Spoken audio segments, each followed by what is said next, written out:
It's not the most common thing you find in starch. It's only about 20% of what you find in starch. It's all alpha 1 to 4 linkages. Amylopectin is found in a much higher concentration. So it's long chains of alpha 1 to 4, but then it has branches. About every 25 glucose units, there's a branch. You'll find an alpha 1 to 6 branch. And so that's going to look more kind of like a tree limb. So you have kind of like a major branch, and then you have these smaller branches sticking off of it. It's going to make it much bigger.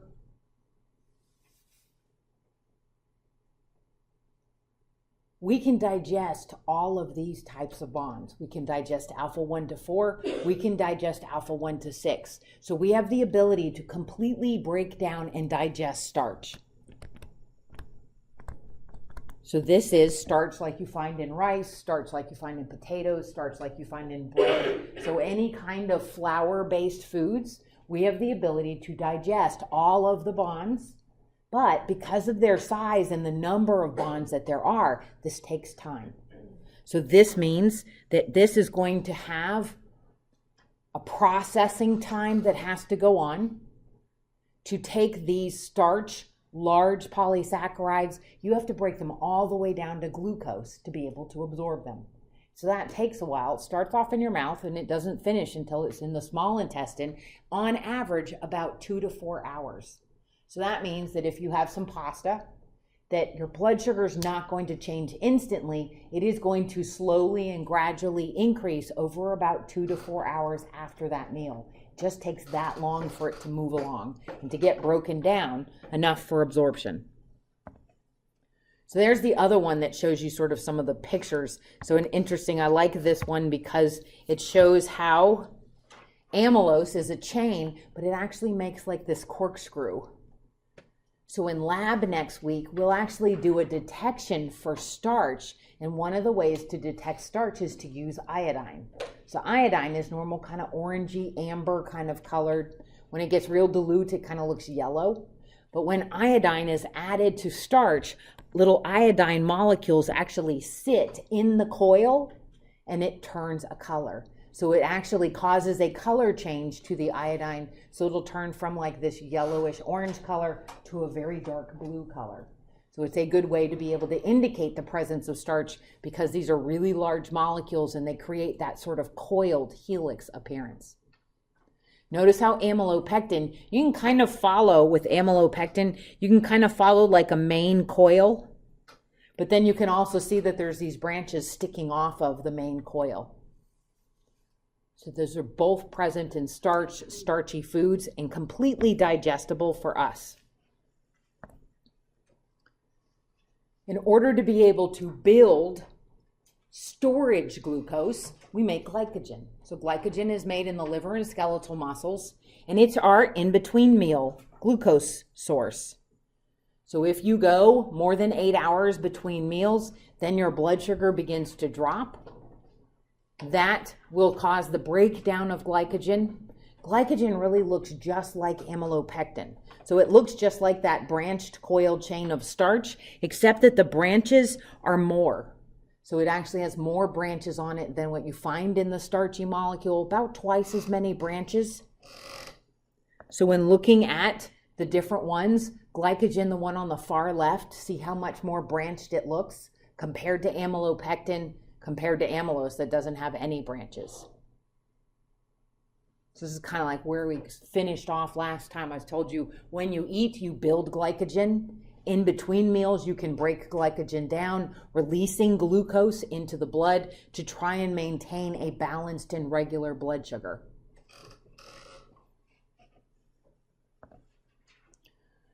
Cellulose, on the other hand, is not alpha 1 to 4 linkage. Cellulose is a plant polysaccharide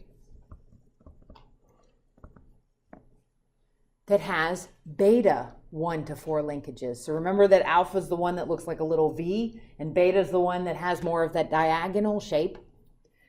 Very similar in its appearance, But if you look at it up close, it's a lot like amylose, but looking at it up close, see what it does. So look at every other glucose. What happens to them? Doesn't it look like one's upside down? So you have a glucose because the oxygen's in the upper right. Then the next glucose, do you see how the oxygen's in the lower left? So it looks almost like that glucose is like this. So it's switched, and then the next one's normal, and the next one's flipped. So what it does, but notice that this oxygen, the bond always like points upward, which is beta. Okay? So the bond from the glucose points up. It's a beta 1 to 4. It's connecting the first carbon to the fourth carbon, which makes this form this really long chain. So it's a single long chain, all beta 1 to 4. These pack in super tight, and they form really rigid structures like you find in plants. It's the whole reason that you can have a tree. A tree, because all of these cellulose molecules all help to form the bark. They help to form the structure of the tree so that trees can end up being 70, 80 feet tall. It's all cellulose. So another name for that, cellulose, commonly called fiber. So fiber is made by plants. It is made to create rigid structures. It's a reason that plants can get as big as they do. But they're all beta 1 to 4 types of bonds. So that creates sort of this nice tightly packed chains of glucose. The problem is we don't make enzymes to break beta 1 to 4 glycosidic bonds.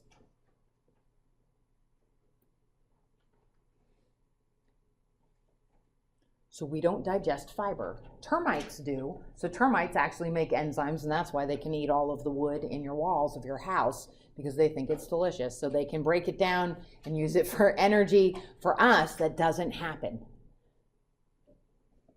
So where do you find in your diet, we don't typically chew on sticks and things like that. So where do you get fiber in your diet? Okay. So if you're talking about what part of a plant do you eat that's got a lot of fiber?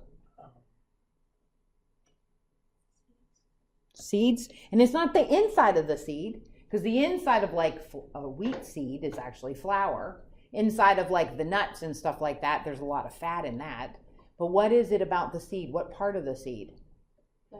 It's not the inside, it's the cover. Okay? So they call that the bran. So you know, like bran flakes?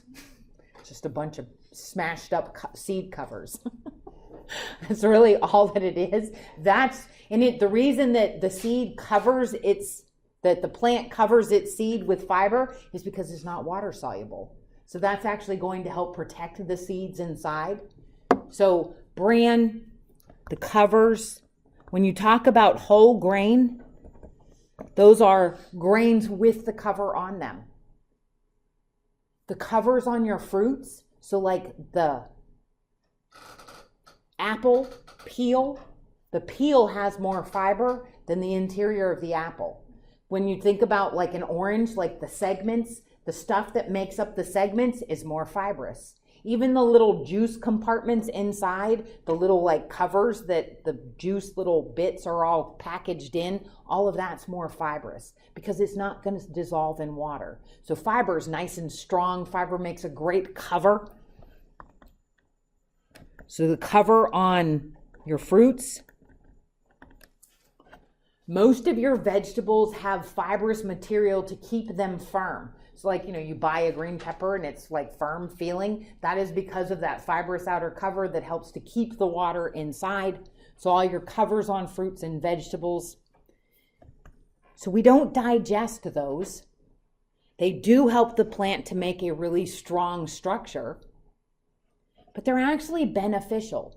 So fiber or cellulose is beneficial in your diet, and there's really two reasons. So the first one is if you have what is called soluble fiber. So soluble fiber mixes with water to some degree, and when it does, it swells. So like if you've ever made oatmeal, so you know how like, so you put the packet in, you add a little bit of water, and then you see like the oatmeal itself starts looking a little fuller, it's plumper, it sort of swells up as the water, the warm water soaks into it. So this is soluble fiber. In fact, you know how oatmeal kind of has like, I don't know, like it's got almost like a gravy kind of consistency to it. So it has kind of like a thickness to it. That's the soluble fiber. Okay, so soluble fiber will absorb some water, but soluble fiber is still not digested. That means it's going to pass through you, but when it gets into your stomach, it swells, and that makes you feel full longer. So that is why they say like eating higher soluble fiber is actually going to help to make you feel full for a longer period of time. In that soluble fiber, you will have sugar and other nutrients, and it can actually slow the absorption of sugar and cholesterol into the bloodstream. So that means if you have oatmeal and you have like some brown sugar on top, that brown sugar, which is mostly fructose with some glucose, that's not going to get absorbed as fast because of the presence of the soluble fiber. So it actually helps to regulate blood sugar better. Things like apples, your beans, like peas, black beans, kidney beans, oatmeal, carrots, all examples of foods that have higher soluble fiber content. Notice that they're all plant. You don't see any animal in this, okay? Because it's plants that make fiber. Animals don't make fiber, we make glycogen. So we don't make the fiber, but you'll find those in, so oatmeal, apples, carrots, beans, all are good sources of soluble fiber. And one of the benefits is it helps you to feel full longer. They say it forms kind of like a gel as it passes through your GI tract. Insoluble fiber, though, that is the fiber that is sort of like stays. It does not swell in the stomach, doesn't mix with water. It's more of your woody, the more woody types of stuff. So like bran flakes, that's insoluble fiber. So this actually just moves along through and it adds bulk to unabsorbed material. So in your large intestine, which is basically the last 4 feet of your GI tract, unabsorbed material collects there. So most nutrients get absorbed in your small intestine. That's like that 20-foot tube that's in there. But at the end of the small intestine is the large intestine. And anything that hasn't been absorbed moves into the large intestine. And the job of the large intestine is to like push it all together, form it into poop, and then stimulate you to poop so that you get rid of it. But if it's not stimulated, if there's not enough moving into the large intestine, then there's no reason for the large intestine to try to do that. So having a low fiber diet means that unabsorbed material is going to hang out in your large intestine longer. So things that aren't absorbed, these could be preservatives, these could be colors, these could be other chemicals that are not nutrients that are added into food. And so those materials are then just sort of like laying up on the wall of the large intestine. They could, if they stay there long enough, they could cause irritation. They could cause a sore. They could cause a growth to occur because of cell damage. They could lead to development of polyps. And so that is why they have found that having insoluble fiber in your diet helps to reduce your risk of colon cancer because it helps to move things through on a regular basis. So I'll just tell you when I first started teaching here. Not here, it was actually in Wilson. When I first started teaching, this was 25 years ago. So we were talking about fiber and AMP and talking in terms of nutrients. And I had a student that came up to me and she said, like, I've always had a problem with this. And I was like, well, like how many times a week do you poop? And she was like, maybe once. And I was like, oh my God. I was like, what do you mean? I was like baffled. What? I was like, you should poop every day. You really should because of this. And this was one of the concerns she had. But then I was talking to her, I was like, so do you eat vegetables? I don't really like vegetables. Do you ever eat salad? I don't really like salad. I was like, okay, well now I'm starting to understand. So, because when you look at this, whole grains, seeds, brown rice, cabbage, vegetable skins, all of those, they're all going to have that insoluble fiber. And so that was not like she ate white rice, she would eat white bread, she would eat white potatoes, and so with no peels on them. So all of that, she was like stripping the insoluble fiber, peeling it off, taking it off before actually ingesting any kind of fruit or vegetable. And so like over the course of the entire semester, we sort of continued this discussion about things and tried to add in. You can't just like go whole hog and add a whole lot of insoluble fiber to your diet at one time, because then you'll like not be able to leave the house because you'll just be pooping constantly. So then you really have to kind of like slowly do that, whether it's like adding some kind of whole grain cereal that you can, you find palatable, hopefully one that doesn't have too much of your high fructose corn syrup, but trying to add those things in it as part of a regular daily diet aspect. So that's what she started doing. So she started like eating like the mini wheats, or started adding those things into her diet and saw an improvement. She still was only pooping like twice a week, but it was a whole lot better. And the other problem is that in her family, she had diverticulitis. So diverticulitis is very common in Eastern North Carolina, and a lot of it has to do with very low fiber diets cause the large intestine to begin to create restrictions.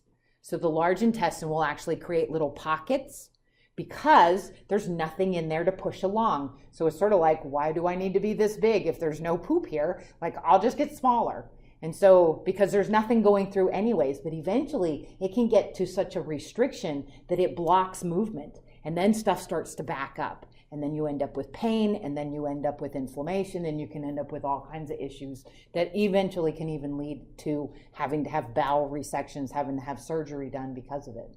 So it really is, soluble fiber really helps to make sure that things that are not absorbed get moved out of the large intestine regularly. Soluble fiber helps you to stay fuller longer and helps to regulate absorption of nutrients. So both of them are really pretty important. So in thinking about this and kind of tying it back into blood sugar changes, this is like a slide I just added into it. But when you think about the simple sugars and you compare it to the polysaccharides, so monosaccharides, disaccharides. So examples of monosaccharides are what? Not necessarily in food, but just in terms of names. What are some monosaccharides? Glucose is one.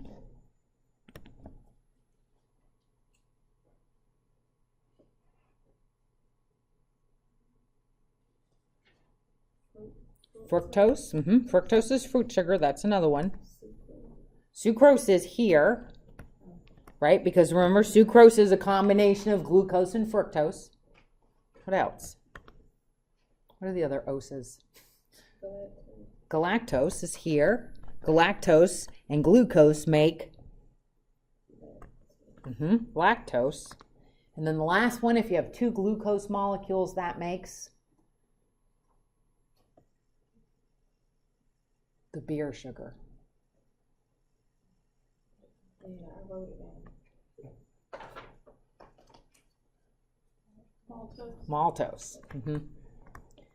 Okay, so with monosaccharides, there is no digestion that has to occur. So if you eat anything with glucose, fructose, or galactose individually, this is just going to get absorbed. There is no digestion. It's small enough.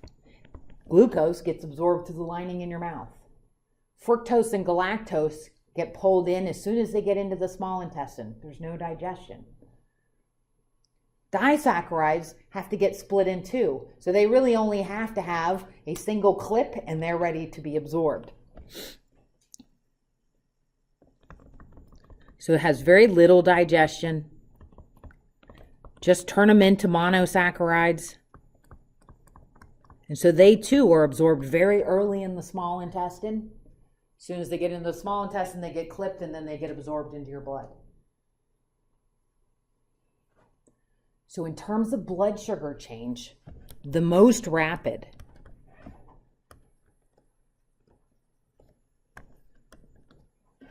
would definitely be the monosaccharides.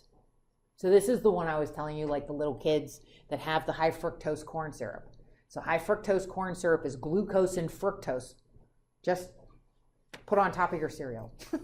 And so as soon as that gets in your mouth, you start absorbing the glucose straight up out of it. So that's going to have pretty rapid changes in blood sugar. If you're like me and had to like put tablespoons of table sugar on top of your cereal because you didn't get sugared cereal, you had to make your own, then it took a little while. So it took a couple of hours for your blood sugar levels to change. Disaccharides a little slower, not quite as instantaneous as those monosaccharides, but still pretty quick.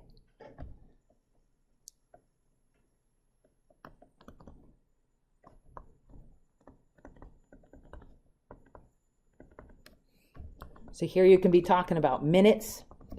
Here you can be talking about maybe an hour before you start noticing blood sugar changes. But amylose and amylopectin, they're polysaccharides. These are the two components that you find in amylose is the long straight chain, amylopectin is the branch chain, and those two together make up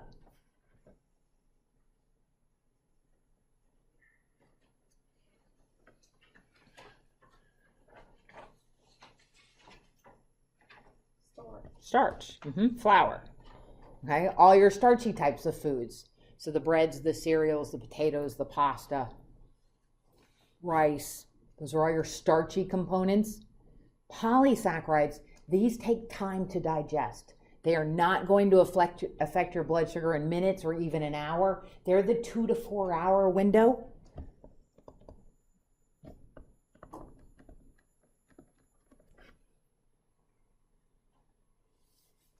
Depending on what other foods that you eat with them, could be a little bit longer, but you're really looking at least 2 to 3 hours before you start to notice a blood sugar change from eating the starchy types of foods. But what about cellulose, fiber?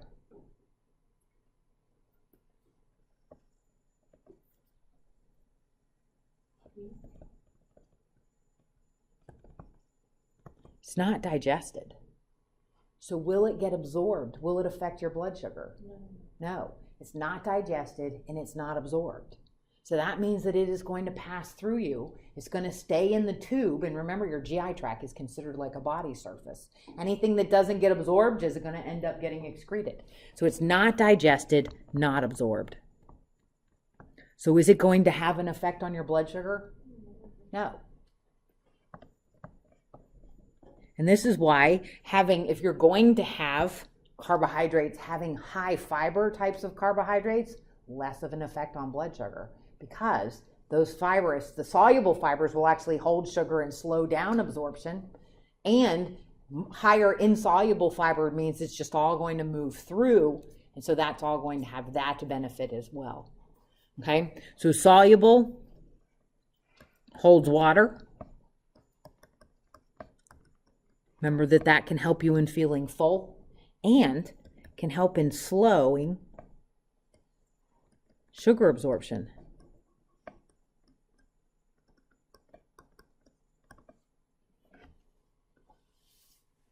Fiber is not going to raise your blood sugar, but it might actually help to slow how fast your blood sugar changes.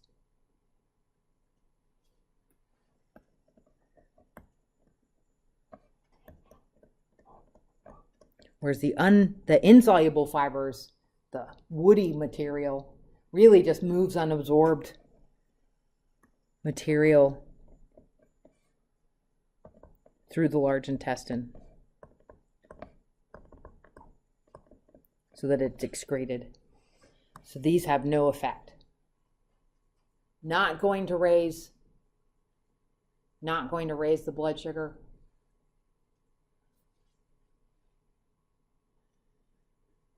So this is why people that have elevated blood sugar, higher A1C levels, are really encouraged to try and limit their simple sugars because of how quickly the blood sugar changes, and even to limit their starch intake because it will still raise blood sugar, and to try and move more towards other nutrients, higher fat, protein, lower carb types of options to just try and keep the blood sugar from spiking on a regular basis. So one interesting one that I'm sure that you have used is a polysaccharide that's made by animals. We don't make it, but animals do, that have a shell, like an exoskeleton, so like insects. So they make a polysaccharide that becomes their outer shell, and that polysaccharide is called chitin. And so it's made of beta 1 to 4 glycosidic links of a modified glucose molecule. So the glucose molecule is pretty similar to glucose. It's called acetylglucosamine. It looks a lot like it. It's very strong. The one benefit of this is it's actually waterproof.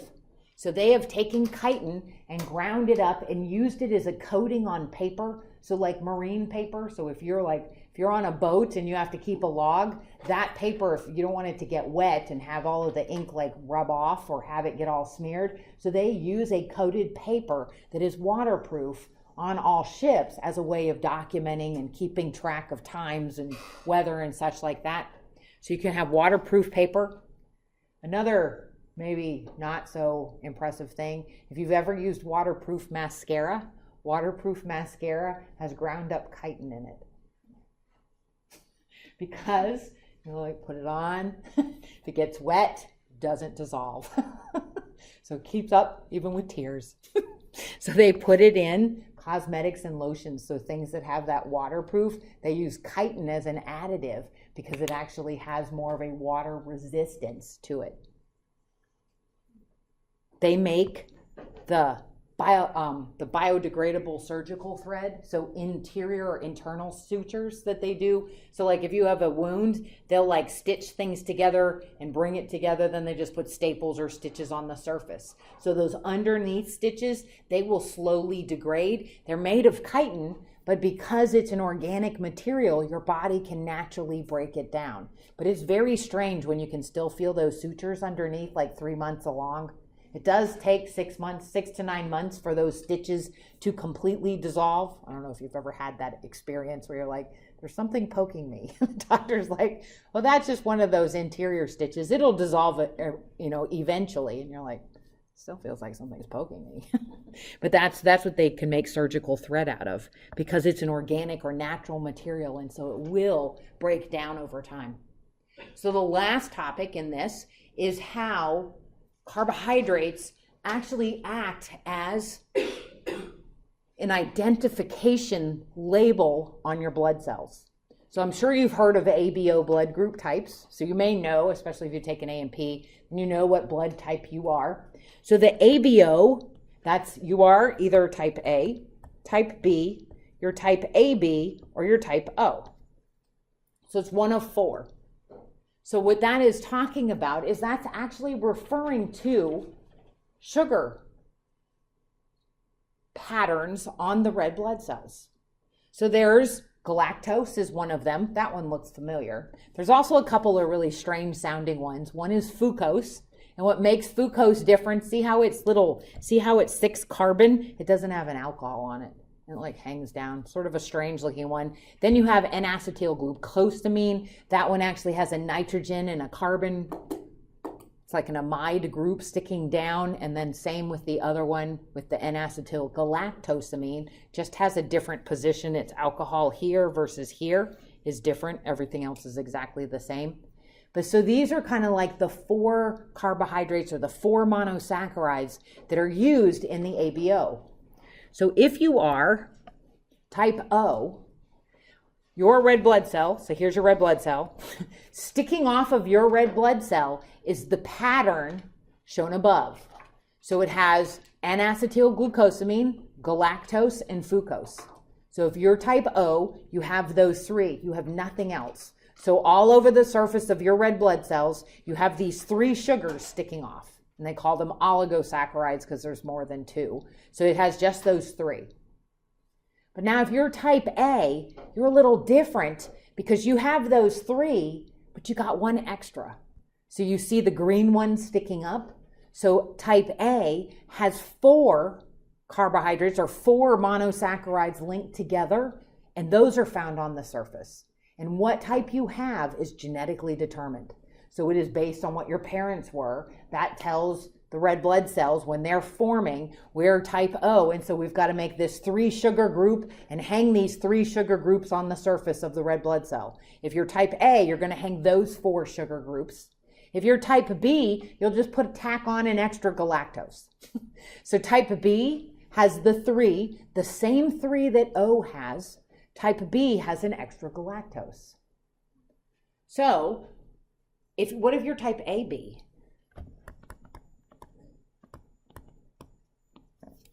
What happens?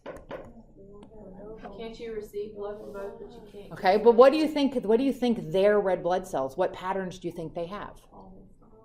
They're not all mixed up. They have both. They have the same pattern that A has and the same pattern that B has. So type AB, their red blood cell will have both of those. So they'll have some with an extra N-acetylgalactosamine. They'll have some with an extra galactose. So they'll have those patterns. So this is the AB type. So that's really how they're different. Type O has just 3. But now look at O. Does O have the same as what all the other ones have? Yeah. Do you notice the same base? Like I think of the base 3. And then A has one difference, B has one difference, so AB would have those different as well. That is why they call O the universal donor. I think of O as being like the most generic blood cell you can have. So it just has the very base model, just no fanciness, just those 3 carbohydrates. It is the most simple pattern.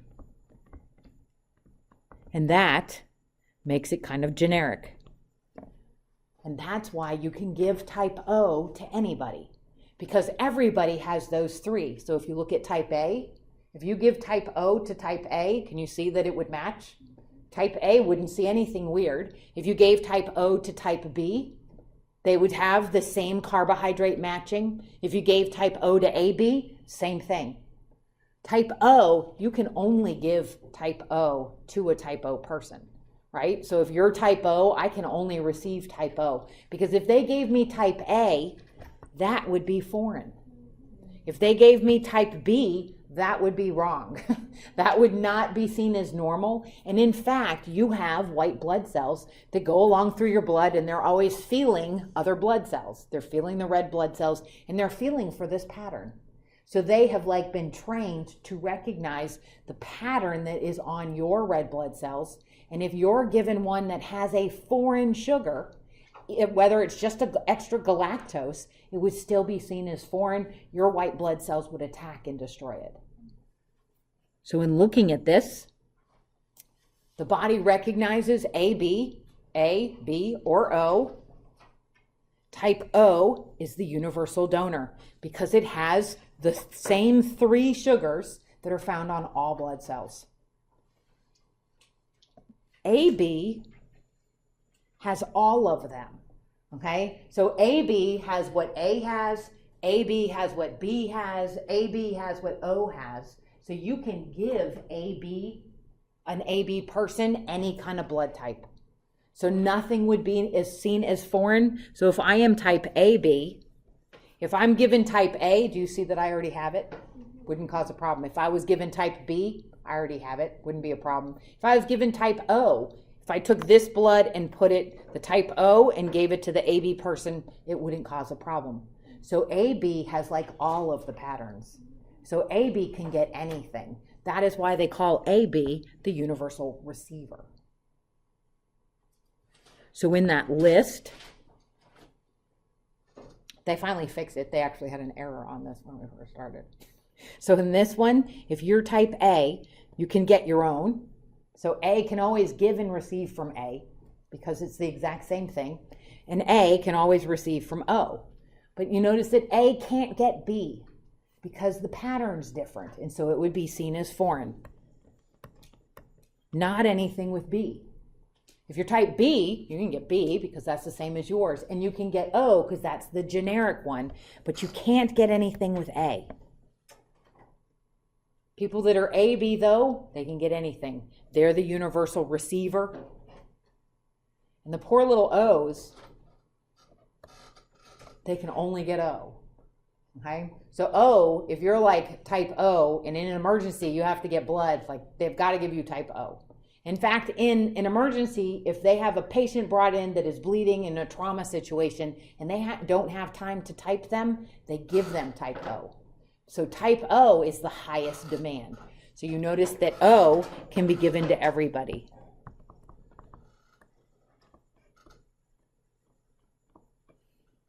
So if you're type O and you go give blood once, they will find out who you are and where you live, and they will send you postcards.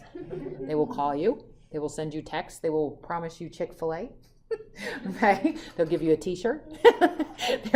They'll go like to very great measures to try and get you to come and donate regularly, because type O can be given to anybody. And under emergency situations, they don't have time to send the person's blood off to have it typed. They're just going to give them O.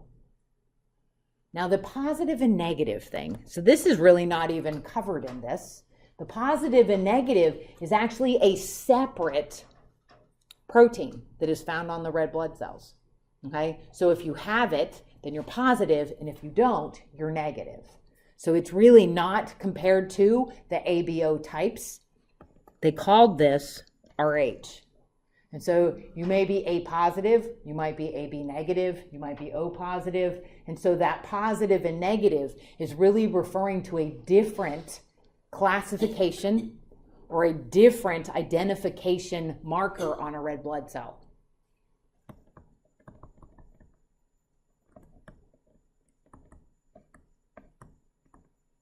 But they do try to match this one as well, just to cut down on any rejection issues.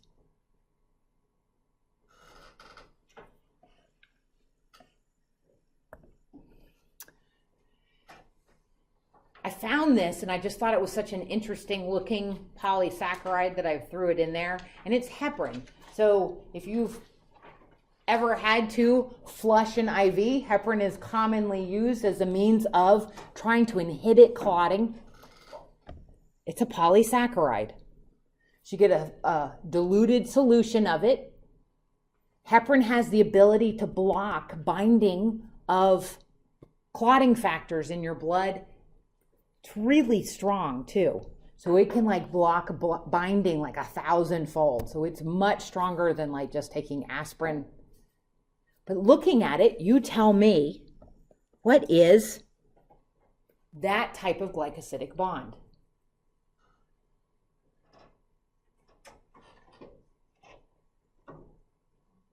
Is it alpha or beta? Nope.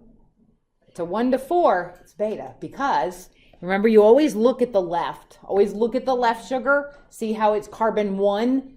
You always look where carbon 1 is. See how it's sticking up. So this one is a beta 1 to 4. Then what's this one? Well, this one, sorry.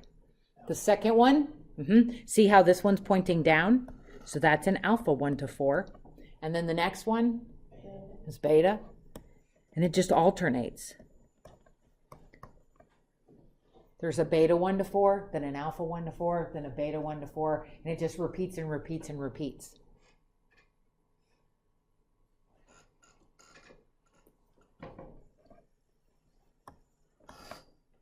Well, that should be this 1 to 4. Same thing here, same thing there, and all of these ones are the betas.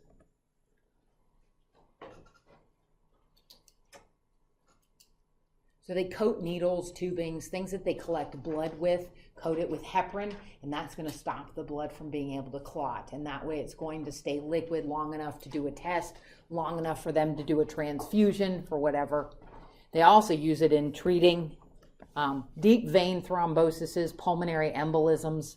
You have to do that in the hospital because this is so strong. If you give the person too much heparin, nothing will clot and they'll start bleeding from all kinds of crazy places.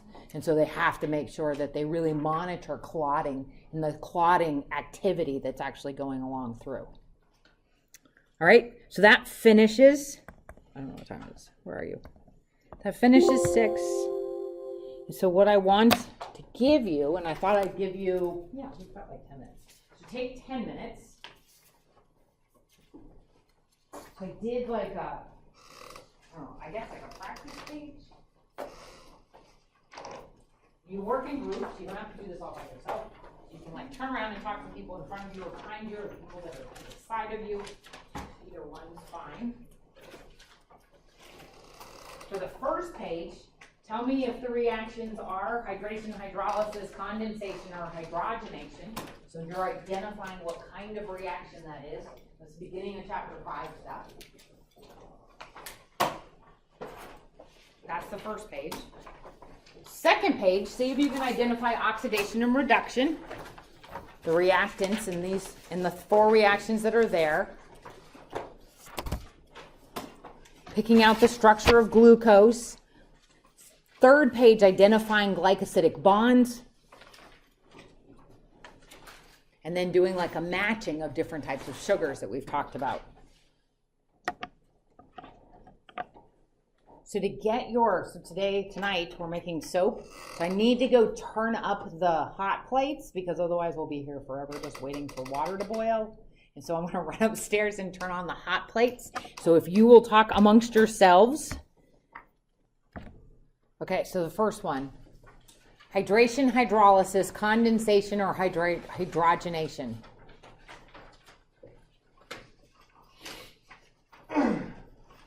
This to this or to that. I heard it. Hydration. So this is hydration. Double bond converting to a single bond. See, it's adding water. We're not breaking it into 2. We're breaking the double bond. That's a hydration reaction. Now the last thing is which of those is actually the correct product? The one here, this one, or this one? We're going to add an OH to one side and a hydrogen to the other side. See, there's the hydrogen in the OH, hydrogen in the OH. Which way should it be? Goes back to Markovnikov's rule. Has what added? What's the rule? So when you break the double bond, you're going to add hydrogen to the double bond of the carbon that has the most hydrogen. So which one would it be? So you look at the carbons. Which one has more hydrogens directly connected to it? The one on the right. So you're going to add hydrogen to the one on the right. So which answer? The left answer or the right? The right. Okay. So in that one, you would add the hydrogen to the carbon of the double bond that has the most hydrogens. What's the next one? That's hydrolysis. Taking a molecule, using water to split it into 2. That's really what we're doing in lab tonight. We're taking the ester and we're splitting it to be able to make the soap molecules.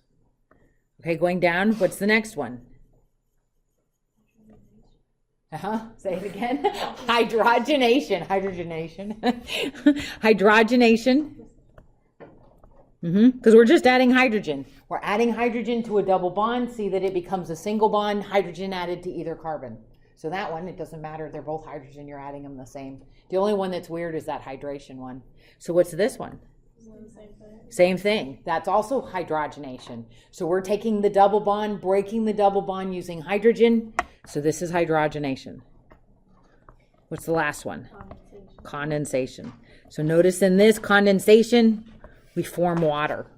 We're going to take 2 molecules, pull water off, and make a big molecule in that way. So it's like linking 2 molecules together by removing water. So we removed here and we removed here. Those 2 together make the water. That's a condensation reaction.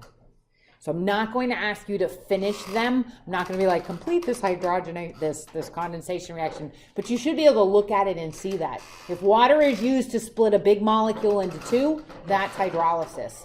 If water is made and you're linking 2 molecules together, then that's condensation. All right? What happened in this one? What happens to that first reactant? Why? It loses that. It lost an oxygen. Okay, so you see over here you had 2 oxygens, and on the product side there's only 1. So this is reduced. It's loss of oxygen. So that means the hydrogen is oxidized.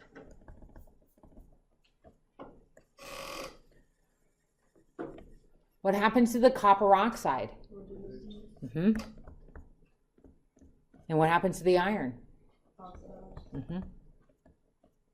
It's just a transfer of oxygen. So oxygen was on the copper, now it's on the iron. So the copper loses oxygen, which is reduction. The iron gains it, that's oxidation. What about this one? Or is that because it gains the hydrogen? Gains hydrogen. Gain of hydrogen is reduced. Loss of hydrogen.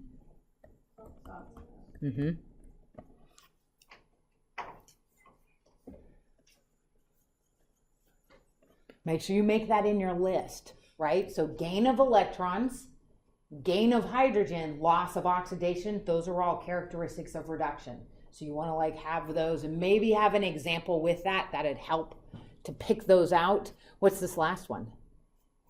CH3OH, what happens to the carbon? Loses its hydrogen and? So it was CO, now it's CO2. So it loses its hydrogen and it gains more oxygen. So that is oxidized. Both characteristics oxidized. What happens to the oxygen? Gets reduced. It gains the hydrogen. Oxygen's always reduced. Always. Okay? It's always. If oxygen's a reactant, it's always reduced because it's oxidizes everything else around it. All right? You tell me. That's what happens. Which one is D-glucose? 1, 2, 3, 4, or 5? Yay! How do you know? Right, left, right. Right, left, right, right. Yes, that's exactly right. Right, left, right, right. So that's how you remember the alcohol positions. Yes. So also make sure that you count 1, 2, 3, 4, 5, 6 carbons. Okay? So which one of these is an aldopentose? Which one? Number what? 2. Exactly right. Aldopentose. That means aldehyde on the end, 5 carbons in the sugar. Count 5. There's 1, 2, 3, 4, 5. Aldopentose. What's the ketohexose? Ketohexose. Number what? The first one. Here's 1, 2, 3, 4, 5, 6. That's a hexose. See the ketone. This is a ketohexose. All right. What is an aldohexose? Which one? The last one. Yes, because glucose is an aldohexose. There's another one.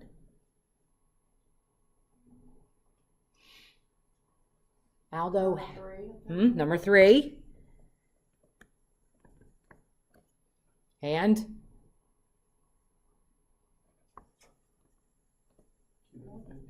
there is no ketopentose. Faked you out. There's none. All the other ones are 6 carbons. So they're all hexoses. All right? If we are going to take that glucose, that D-glucose up above, that one that's over in that far right, number 5, and we are going to make it into an alpha D-glucose, what would it look like? Do your 1, 2, 3, 4, 5, 6, right? Make your upside down question mark. That's kind of what it looks like to me. Link them. What connects them? Then there's the span, then the oxygen span. So there's our hexagon shape. If it's alpha, OH on carbon number 1 goes which way? Down. That means this points hydrogen's up. What sticks down off of carbon 2? You can tell if you look up here. Carbon 2 and OH, carbon 3, carbon 4. So remember, everything on the right side of the straight chain is going to be pointing down. OH, H, OH. That means the opposite points up. If it's an H down, then an OH is up. If it's an OH down, then H is up. This is CH2OH, and then this is a hydrogen. So it won't ask you to draw it, but you should be able to identify it from looking at it like that. If you have the straight chain, you should be able to identify the ring. And I would tell you if I wanted it to be alpha or beta. Last page. Glycosidic bond. What's this one? I was like looking all over the internet at glycosidic bonds. Let me find some new ones that look different. What's that first one? So here's carbon 1. So remember, you got to find that carbon 1 in order to pick out where it's sticking up or down. So it goes up. So that is beta. And this is carbon 1's attached to what? 4. Beta 1 to 4. So always find carbon 1. If it was a ketone, it'd be carbon 2. But pretty much I'm going to stick to the hexoses. So what about this one over here? Alpha 1 to 6. Yeah, alpha 1 to 6. This is carbon 1. This is carbon 6 on the opposite side. Always find carbon 1 and then look, does it point down? It's alpha. Does it point up? It's beta. So what's this one here? Beta 1 to 4. Just drawn a little weird. And then I found this one and I was like, oh, this one's different. What is that? So this is carbon 1, 2, 3, 4, 5, 6, right? And then down here is carbon 1, 2, 3, 4, 5, 6. So look down at the bottom one because you always start off with what's on the 1. So it's sticking up. So that is beta 1 to 2. Exactly. So it's a beta. Bless you. It's a beta. Carbon 1 from the bottom. You're going to start from there and look which way it points. Okay? So find carbon 1. Figure out, does it point up? It's a beta. Does it point down? It's an alpha. And then just see which carbon does it connect to on the other sugar. So that's a beta 1 to 2. I thought that one was kind of neat. All right, then run through and you tell me these. These are pretty fast. One long chain of all alpha 1 to 4 glycosidic bonds. Yeah. Amylose, right? That's the long straight chain. That's part of starch. What's the blood sugar monosaccharide? E. Good. What is the chain of alpha 1 to 4 glycosidic bonds with alpha 1 to 6 glycosidic bond creating branches every 25? Amylopectin, D. Less branched, 25. But the next one's the exact same thing, but it's every 12. It's the most branched, so what would that be?